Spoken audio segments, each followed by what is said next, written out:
დიდი მადლობა თემით დაინტერესებისთვის. თემა ნამდვილად მნიშვნელოვანი და შეიძლება ითქვას საგანგაშოა, გამომდინარე იქიდან, რომ LGBT პროპაგანდა გადავიდა სრულიად ახალ საფეხურზე. თუ კი ვინმე კიდევ რჩებოდა საქართველოში თუ ჩვენი ქვეყნის გარეთ, ვინც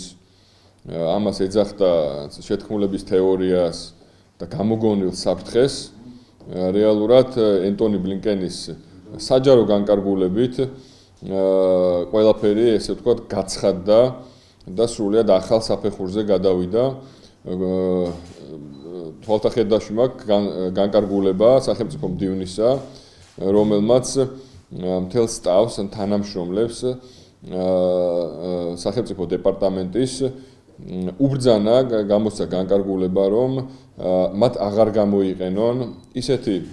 პრობლემური ბჭყალებში, პრობლემური სიტყვები, როგორიც არის დედა, მამა, ქალიშვილი, ვაჟიშვილი, ქალბატონებო და ბატონებო და მათი ჩანაცვლება მოთხოვა გენდერულად ნეიტრალური სიტყვებით. ეს რეალურად არის ახალი საფეხური LGBT პროპაგანდისა. ეს ნიშნავს, რომ ეს აღარ რჩება, ვთქვათ, გარკვეული ორგანიზაციების, კორპორაციების, ამაში დაინტერესებული ცალკეული პირების თუ ორგანიზაციების საკითხად, არამედ ეს არის აყვანილი სახელმწიფო პოლიტიკის რანგში, როდესაც სახელმწიფო მდივანი გამოსცემს მსგავს განკარგულებას, ეს ნიშნავს, რომ ეს არის სახელმწიფო პოლიტიკის რანგში აყვანილი საკითხი. გამომდინარე იქიდან, რომ ამერიკის შეერთებულ შტატებს ყველამ კარგად ვიცით, გაცხადებული და დეკლარირებული აქვს, რომ ის არის მოწოდებული გაავრცელოს მისი გაგებით დემოკრატია, როგორც მას ესმის დემოკრატია სხვა ქვეყნებში და განსაკუთრებით მის პარტნიორ სახელმწიფოებში. ცხადია, ეს იმას ნიშნავს, რომ ეს ახალი ტალღა, მძლავრი ტალღა წამოვა საქართველოზე. ამის ნიშნები, მკაფიო მაგალითები ჩვენ უკვე გვაქვს. ეს არის ზოგადად თეთრი სახლის პოლიტიკა, ეს არის ბაიდენის ადმინისტრაციის უბრალოდ, იმიტომ რომ როდესაც ბაიდენის ადმინისტრაცია მოვიდა ამერიკის შეერთებული შტატების ხელისუფლებაში, LGBT პროპაგანდა ეს ბუნებასთან, კაცობრიობასთან ბრძოლა ავიდა სახელმწიფო პოლიტიკის რანგში და გახსოვთ პირდაპირ სიტყვის მნიშვნელობით თეთრი სახლის თავზე აფრიალდა LGBT დროშა და გახსოვთ ის ეგრეთ წოდებული პრაიდები თუ შოუები, რომელიც იმართებოდა პირდაპირ თეთრი სახლის ეზოში. იცით თქვენ, რომ სახელმწიფო დეპარტამენტი, თეთრი სახლი, მთლიანად ბაიდენის ადმინისტრაცია ამაყობს და თავს იწონებს იმით, რომ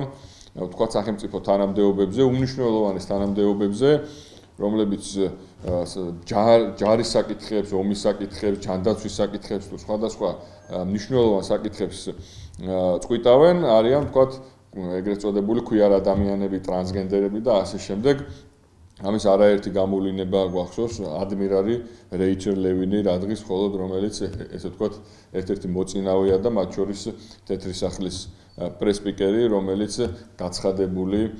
ლესბოსელია და ეს არის ესე ვთქვათ საამაყო სავიზიტო ბარათი თეთრი სახლის დღევანდელი ბაიდენის ადმინისტრაციისთვის. ეს იმას ნიშნავს, რომ რადგან ეს არის აყვანილი უკვე ფაქტები დოკუმენტურად დადასტურებული და ეს განკარგულება ბლინკენის არის დოკუმენტური დადასტურება იმისა, რომ LGBT პროპაგანდა არის ამერიკის შეერთებული შტატების დღევანდელი ადმინისტრაციის სახელმწიფო პოლიტიკის საკითხი და გამომდინარე იქიდან, რომ ამერიკის შეერთებული შტატები არის ცნობილი იმით, რომ ის ავრცელებს ბჭყალებში დემოკრატიას სხვა ქვეყნებში და პარტნიორ სახელმწიფოებში, ჩვენ უნდა ველოდოთ, რომ ეს ტალღა, ეს მძლავრი ტალღა წამოვა საქართველოს მიმართულებით და იმ ცნობილი არხების საშუალებით და წყაროების საშუალებით კიდევ უფრო გაძლიერდება LGBT პროპაგანდა საქართველოში. ჩვენ ხედავთ, რომ ისინი ბეჭდავენ წიგნებს, ისინი იღებენ ფილმებს, ეს ხდება LGBT პროპაგანდა ხდება ქვაკუთხედი საყდენი, ძირითადი საყდენი სხვადასხვა ბჭყალებში, რა თქმა უნდა, რთული ამას ხელოვნება უწოდოთ, მაგრამ სახელოვნებო კონკურსების, ისინი შედიან აკადემიურ დაწესებულებებში, ისინი შედიან ისეთ ადგილებში, სადაც ბავშვებს აქვს წვდომა და ყველას კარგად გახსოვთ მაკდონალდის кейსი, როგორ იყო პროპაგანდისტული მიზნებისთვის გამოყენებული ის პროდუქტი, საკვები პროდუქტი, რომელიც არის ბავშვებისთვის ყველაზე ხშირად მოხმარებადი და საყვარელი პროდუქტი, გულისხმობ Happy Meal, სადაც იყო ჩადებული პირდაპირ LGBT პროპაგანდა. ის რომ ბავშვები არიან და ჩვენი შვილები არიან მათი სამიზნე, ამას ღიად აცხადებენ. მე აი ბრიფინგის დასრულების შემდეგ გადმოგცემთ კონკრეტულ ვიდეო მასალასაც, როდესაც ბოლო პერიოდში გამართულ ეგრეთ წოდებულ LGBT პრაიდებზე მათი მთავარი სლოგანი არის, რომ ჩვენ მოვდივართ თქვენი შვილებისთვის, ჩვენ მოვდივართ თქვენ შვილებზე. ისინი გვემუქრებიან პირდაპირ ღიად, ამ შემთხვევაში უკვე სახელმწიფო დეპარტამენტის ესე ვთქვათ სახით და პირით, რომ ისინი აპირებენ პირველ რიგში ზემოქმედება მოახდინონ ჩვენი შვილების ცნობიერებაზე, რადგან სწორედ ბავშვები არასრულწლოვნები არიან ყველაზე მოწყვლადი და ყველაზე ადვილად ესე ვთქვათ სამართავი მათი მიზნებიდან გამომდინარე. ნახეთ რა მოხდა საბერძნეთში, როგორ გადატეხეს პირდაპირ სიტყვის მნიშვნელობით ეს უძველესი ქრისტიანული ქვეყანა, სადაც მოხდა ერთობლივად დაკანონება ერთსქესიანთა ქორწინებისა და ამასთან მათ მიეცემათ უფლება ბავშვის აყვანისა. ეს არის კიდევ ერთი ნათელი დადასტურება იმისა, რომ როდესაც კონკრეტული ქვეყნის ხელისუფლება არის დამოკიდებული და არის ანგარიშვალდებული არა საკუთარ ხალხთან, საკუთარ სახელმწიფოსთან, არამედ სხვა რომელიმე დიდ სახელმწიფოსთან და ამ შემთხვევაში ამერიკის შეერთებულ შტატებთან, ისინი ახორციელებენ იმას, რაც შედის მათ ინტერესებში და ჩვენთვისაც ეს ძალიან თვალსაჩინო არის გამომდინარე იქიდან, რომ ყველას კარგად გახსოვთ ეგრეთ წოდებული დეკლარაცია, მანიფესტი LGBT ჭალებში უფლებებთან დაკავშირებით, რომელიც ხელმოწერილი იქნა ფაქტობრივად ყველა ოპოზიციური პარტიის მიერ დემონსტრაციულად პარლამენტის წინ. ეს არის ნიშანი იმისა, რომ ეს პოლიტიკური პარტიები და ცალკეული პოლიტიკოსები, NGO-ებზე აღარ მაქვს საუბარი, ისინი მზად არიან ფულის და ეხლა არჩევნები მოდის ამერიკული მხარდაჭერის სანაცვლოდ ჩაერთონ ღიად LGBT პროპაგანდაში და იმ შემთხვევაში თუ ეს ძალები, ანუ ამერიკის შეერთებული შტატები მათ დაეხმარება ხელისუფლებაში მოსვლაში, ისინი მზად არიან რომ მიიღონ ისეთივე გადაწყვეტილებები, როგორიც იქნა მიღებული კონკრეტულად საბერძნეთში. ასევე მინდა ფაქტებით გავამყარო ის, რაზეც ვლაპარაკობ და მინდა ასევე შეგახსენოთ ვატიკანის უკანასკნელი გადაწყვეტილება, რომლის მიხედვითაც დაშვებული იქნა კათოლიკურ ეკლესიაში ერთსქესიანთა წყვილების და ადამიანების დალოცვა. ეს არის ესე ვთქვათ მომზადება და პირველი ეტაპი იმისათვის, რომ საბოლოო ჯამში მოხდეს მთლიანად რომის კათოლიკური ეკლესიის ვატიკანის მხრიდან ამ ყველაფრის დაკანონება, იმიტომ რომ თუ ეს მოხდა საბერძნეთში, მართლმადიდებელ სახელმწიფოში, უძველეს ქრისტიანულ სახელმწიფოში, მაშინ არ უნდა გამოურიცხოთ, რომ ასეთი შემთხვევები იქნება. ნუ ევროპის ცალკეული სახელმწიფოები იცით, ესტონეთში მოხდა დაკანონება ერთსქესიანთა ქორწინებისა. ჩვენ ვიცით, რომ ცალკეულ შტატებში, ამერიკის შეერთებულ შტატებში, ცალკეულ შტატებში არის კანონები, რომლის მიხედვითაც შტატის ადმინისტრაციას უფლება ეძლევა ჩამოართვას ოჯახს მშობლებს ბავშვები, არასრულწლოვნები, რომელთაც საკუთარი მშობლები არ აძლევენ უფლებას სქესის შეცვლის ოპერაცია ჩაიტარონ. ეს არის პირდაპირ ძალადობა, ეს არის პირდაპირ კაცობრიობის სიცოცხლის ბუნების წინააღმდეგ ბრძოლა და გამომდინარე იქიდან, რომ საქართველოს მათთვის არის ძალიან სერიოზული სამიზნე, განსაკუთრებით იმ ფონზე, როდესაც მოახერხეს და ერთ-ერთი უძველესი ასევე საქართველოს მსგავსად ერთ-ერთი უძველესი ქრისტიანული სახელმწიფო გადატეხეს და იქ კანონით დააკანონეს ერთსქესიანთა ქორწინება და შვილის აყვანის უფლება ასეთი წყვილებისთვის, საქართველოს გახდება და ხდება მთავარი სამიზნე უკვე დღევანდელი ადმინისტრაციისა, რომელმაც როგორც თავში გითხარით, სახელმწიფო პოლიტიკის დონეზე აიყვანა LGBT პროპაგანდა. ალბათ გაჩნდება კითხვა ცხადია, რას უპირისპირებთ ამას და რა უნდა გავაკეთოთ. ჩვენ დიდი ხანია საზოგადოებრივი მოძრაობა, კონსერვატიული გაერთიანება საქართველოს უპირველეს ყოვლისა და ქართული საზოგადოება არ მინდა ეს ერთი ორგანიზაციის დონეზე, ესე ვთქვათ, დავავიწყრო. ქართული საზოგადოების მოთხოვნა არის ამ LGBT აღვირახსნილ LGBT პროპაგანდასთან, სახელმწიფო დონეზე აყვანილ LGBT პროპაგანდასთან ძალიან ქმედითი დაპირისპირება და რაც გამოიხატება იმაში, რომ ყველაზე ეფექტური, ყველაზე ქმედითი ფორმა იქნება, რომ კანონით მოხდეს LGBT პროპაგანდის აკრძალვა და იმ ტალღას, აღვირახსნილ ტალღას, მძლავრ ტალღას LGBT პროპაგანდისა, რომელიც როგორც გითხარით, უკვე სახელმწიფო პოლიტიკის რანგში ყავს ამერიკის დღევანდელ ადმინისტრაციას აყვანილი, ამ ტალღას უნდა შევხვდეთ საზოგადოებაც, სახელმწიფოც ხელისუფლება მომზადებული და ამისათვის ყველაზე სწორი ფორმა ჩვენი აზრით არის კანონით დარეგულირდეს ეს ყველაფერი და საზოგადოებას არ მოუწიოს, ხალხს არ მოუწიოს ისეთი ფორმების ბრძოლისათვის ისეთი ფორმების მიცემა, როგორიც არაერთხელ გვინახავს, თქვა ფიზიკურად ამაზე წინააღმდეგობის გაწევა, ქუჩაში გამოსვლა, პროტესტი და ასე შემდეგ. ამაზეც არ ვამბობ თუ არს, ჩვენ ვართ მზად რომ შევიკრიბოთ, ჩვენ ვართ მზად რომ მოიაროთ მთელი ქვეყანა და ხაზგასმით უნდა აღინიშნოს ეს ის შემთხვევა, როდესაც მე თავისუფლებას ვაძლევ ვილაპარაკო ბევრი ადამიანის სახელით, ქართულ საზოგადოებაში, ქართულ ხალხში არსებობს სრული კონსენსუსი იმასთან დაკავშირებით, რომ უნდა მოხდეს LGBT პროპაგანდის აკრძალვა. აქ აღარ დგას უკვე საკითხი, ვთქვათ, ეროვნულ იდენტობაზე, ქართულ ტრადიციებზე.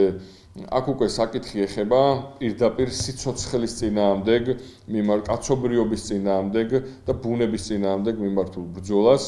და ცხადია ეს ჩვენთვის არის მიუღებელი და ჩვენ ვიქნებით ძალიან მკაფიო ამ ბრძოლაში, მაგრამ იმისათვის რომ ეს ბრძოლა იყოს ქმედითი, იმისათვის რომ ეს ბრძოლა გადაითარგმნოს ესე ვთქვათ ქმედებაში, ამისათვის მიგვაჩნია რომ ყველაზე ადეკვატური სწორი ფორმა არის რომ საქართველოს პარლამენტმა მიიღოს კანონი LGBT პროპაგანდის აკრძალვასთან დაკავშირებით, რაც იმას ნიშნავს, რომ ეს იქნება პრევენცია, ეს იქნება მომზადება, ეს იქნება ჯავშანი იმ მძლავრი ტალღის წინააღმდეგ, რომელიც უკვე წამოსულია, უკვე მოდის ჩვენი ქვეყნის წინააღმდეგ და USAID იქნება ეს სხვა ამერიკული ფონდები, ამერიკის საელჩო პირდაპირ თუ ევროპული ფონდები, რომლებიც არაერთხელ გვინახავს ღიად გაცხადებულად, რომ ისინი არიან დონორები მსგავსი ესე ვთქვათ კამპანიებისა და მსგავსი ორგანიზაციებისა, ისინი გაორმაგებენ, გაათმაგებენ ამ ბრძოლას იქიდან გამომდინარე, რომ როგორც გითხარით, ბლინკენის ამ განკარგულებამ დაადასტურა, რომ ეს უკვე არის აღარ არის ცალკეული კორპორაციების, ცალკეული ორგანიზაციების ესე ვთქვათ საკითხი, არამედ LGBT პროპაგანდა, ამის თავსმოხვევა და ამის გავრცელება არის ამერიკის ადმინისტრაციის, დღევანდელი ადმინისტრაციის სახელმწიფო პოლიტიკის საკითხი. ამიტომ ჩვენ უნდა ვიყოთ მზად და მიგვაჩნია, რომ ამისათვის საუკეთესო ჯავშანი, ყველაზე ეფექტური იქნება სწორედ კანონის მიღება და ამით ერთხელ და სამუდამოდ დასრულება და წერტილის დასმა იმასთან დაკავშირებით, რომ აქ ვერასოდეს ვერ გააკეთებენ იმას, რაც თუნდაც გააკეთეს საბერძნეთში, ან თუნდაც რასაც აკეთებენ ევროპის ცალკეულ სახელმწიფოებში, ან ამერიკის კონტინენტზე, ამერიკაში სხვადასხვა შტატებში. ეს იქნება არა მხოლოდ ქართველი ხალხის პასუხი, რომელსაც არაერთხელ აქვს დაფიქსირებული ამასთან დაკავშირებით პოზიცია, არამედ ეს იქნება უკვე სახელმწიფოს პასუხი, მაგალითად ისეთი, როგორც იყო კონსტიტუციაში დაფიქსირება, რომ ოჯახი არის ქალისა და მამაკაცის ერთობა, ეს იქნება ამ რანგის საკითხი. და თუ იქიდან გვიპირისპირდება სახელმწიფო პოლიტიკის რანგში აყვანილი პროპაგანდა, ჩვენც უნდა დაუპირისპიროთ ამას სახელმწიფო პოლიტიკა. საზოგადოებაში ამაზე სრული კონსენსუსია.